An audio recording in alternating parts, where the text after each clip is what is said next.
이번에 시나리오 기획법에 대해서 발표를 하게 된 프론트엔드 멤버 이정민입니다. 마케터와 프로젝트 기획자의 가장 큰 고민 중 하나가 어디서부터 기획을 시작해야 할지, 그리고 단계별로 어떻게 키워나가야 할지인데, 저는 지금 프론트엔더로 멤버로 활동은 하고 있지만 기획 쪽으로도 관심이 많아서 이런저런 글들을 많이 찾아보고 있는데요. 지금 여기 계신 분들 모두 개발을 하고 계시긴 하지만 개발자들도 알면 너무 좋을 것 같은 시나리오 기획법에 대해서 소개하고자 합니다. 영화나 드라마, 애니메이션 등 그 콘텐츠의 시나리오에도 도입, 전개, 결말에 걸친 기승전결이 있는데 그 시작할 때 세계관과 인물을 보여줍니다. 그리고 이 세계관과 인물을 보여주고 이들이 어떤 사건을 마주치게 되는데 여기서 이제 문제의식을 느끼고 이제 선택과 행동을 하면서 문제를 풀어나가죠. 이러다가 이제 인물과 세계관의 변화가 보여지면서 마무리가 됩니다. 이 과정을 보면서 사람들은 감정에 공감을 하게 되고 캐릭터를 지지를 하게 되는데 이 이야기의 흐름의 변화와 함께 사람들은 감정의 변화를 겪습니다. 그래서 이렇게 몰입력 있게 끌고 나가는 시나리오가 성공하게 되는데요. 시나리오 기획법이란 시나리오 기획법이란 영화나 드라마의 시나리오를 쓰듯이 접근하는 기획인데, 폰트가 너무 기본인 게 좀 민망하긴 한데, 이 시나리오 기획법을 활용한 기획의 핵심이 이건데, 시나리오를 쓰듯 접근을 하고, 시나리오의 주제의식을 담고, 시나리오에서 인물을 그려내고, 시나리오의 소재를 담고, 시나리오에서 로그라인을 그리고, 기승전결을 그리고. 근데 이것만 봐서는 이게 기획법이 이게 도대체 뭔지 모르지. 이거 보고 알면 이거 대단한 사람이죠? 그래서 이제 시나리오 기획법의 시작은 8초 안에 사람의 마음을 사로잡는 후기의 기술이라고 할 수 있는데요. 프로젝트를 시작을 하면 이제 그 프로젝트를 사용하는 사람들이 있겠죠? 고객들의 마음이. 그래서 그 고객들의 마음을 사로잡아야 하는데 사람의 집중력이 지속되는 시간은 평균적으로 8초밖에 안 됩니다. 그래서 누군가가 떠나기 전에, 그리고 등을 돌리기 전에, 그리고 계산하기 전에 무언가 가치가 있다고 확신을 시키는데 8초밖에 주어진 시간이 없습니다. 그래서 사람들이 광고를 할 때 8초 안에 관심을 끌지 못하면 그럼 망한 거지. 이제 끝난 기술입니다.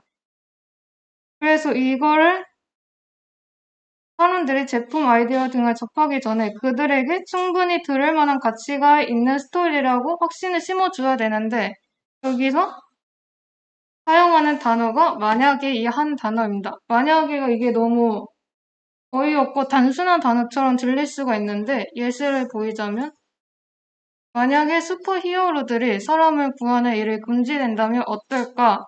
이것은 영화 인크레더블에서 사용되었는데요. 평범한 세상에서 위기에 빠진 사람들을 구하는 슈퍼히어로에게 평범하지 않은 상황이 펼쳐졌습니다. 이 후크에 걸려든 관객들은 궁금해지죠.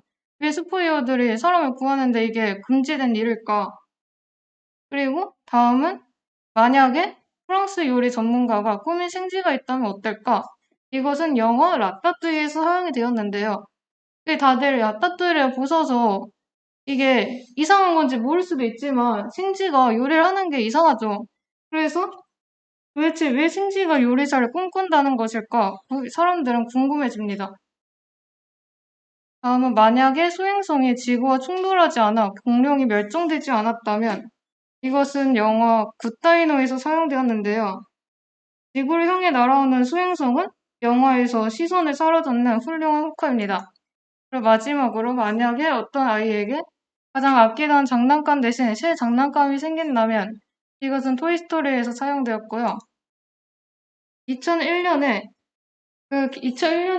기껏해 이제 8곡에서 12곡 정도밖에 노래를 들을 수 없는 카세트 테이프에 워크맨 같은 휴대용 카세트 플레이어로 듣던 시절인데요. 이때 스티브 잡스가 아이팟을 소개하면서 8초 안에 사람들의 마음을 사로잡는 기발한 말을 던졌습니다. 만약에 여러분의 주머니에 수천 곡의 노래를 담아서 다닐 수 있다면 어떻겠습니까? 이 2001년 저희는 이건 아무렇지도 않지만 이 당시에는 그냥 지나다니면서 8곡에서 12곡 이 정도밖에 못 들었는데 갑자기 수천 곡의 노래를 들을 수 있다. 이거 굉장히 대단한 일이죠. 이거는 그저 그냥 일론 머스크가 테슬라에 사용한 후크입니다. 만약에 한 기업에서 미적으로 대단히 매력적인 전기 자동차를 만든다면 어떻겠습니까? 이렇게 인크레더블, 애플 그리고 테슬라 모두 만약에라는 훌륭한 후크를 사용해 평범한 세상을 뒤흔들고 사람들의 마음을 사로잡았습니다.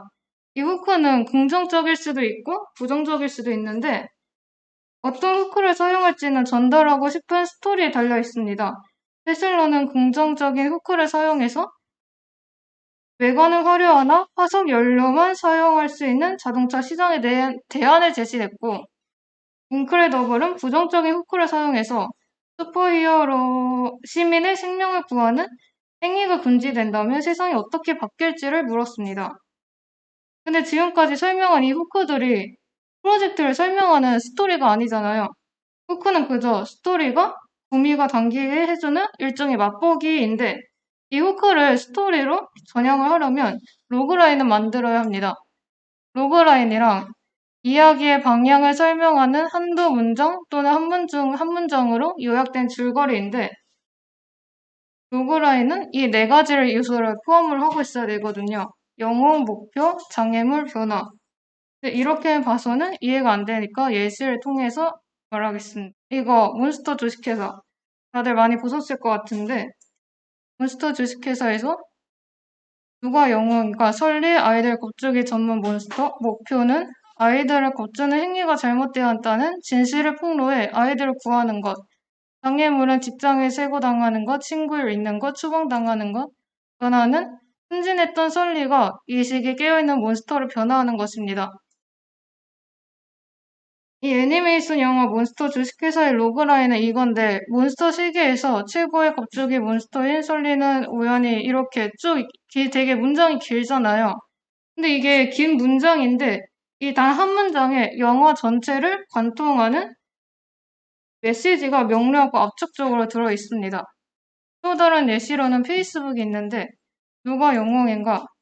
모든 사람 목표는 사람들이 공동체를 만들고 더 가깝게 지내는 것. 장애물은 세상은 너무 넓어서 사람들의 유대감을 유지하기가 어렵다. 변화는 사람들은 친구 및 가족과 유대감을 유지하고 세상에서 벌어지는 일을 알며 자신들에게 중요한 문제를 공유하고 표현할 수 있다. 페이스북의 로그라인은 사람들의 공동체를 만들고 더 가깝게 지내도록 하면서 친구 및 가족과 유대감을 유지하고 세상에서 벌어지는 일들을 알며 자신들에게 무엇이 중요한지 공유하고 표현하게 하는 것입니다. 그럼 이제 이렇게 로그라인이 어떻게 만들어지는지를 알 수 있으니까 직접 만들어 볼 수가 있죠.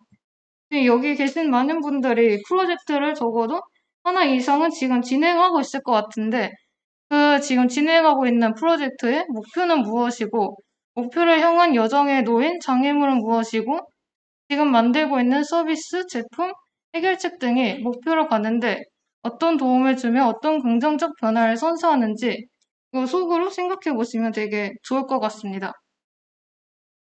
그럼 이제 마지막으로 로그라인 이제 로그라인 레시로 이렇게 있는데요. 제 속으로 생각을 하셨다면 대충 이런 식으로도 표현이 될 수 있다는 걸 알 수 있을 겁니다. 이제 마지막으로 기승전결 연결하는 내용에 대해서 설명을 하겠습니다. 그 콘텐츠의 시나리오에 도입 전개 결말에 걸친 기승전결이 존재하는 것처럼 마케팅 프로젝트에도 먼저 배경을 보여주고 첨예를 일으키면서 또 변화를 만들어 줄 수 있어야 합니다. 그래서 마케팅 기획에 다음과 같은 시나리오 기획법을 적용해서 순차적으로 프로젝트의 기승전결을 그리는데요. 이 다섯 단계에 대한 대답을 가지면 기승전결에 대한 어느 정도의 이해가 생기거든요.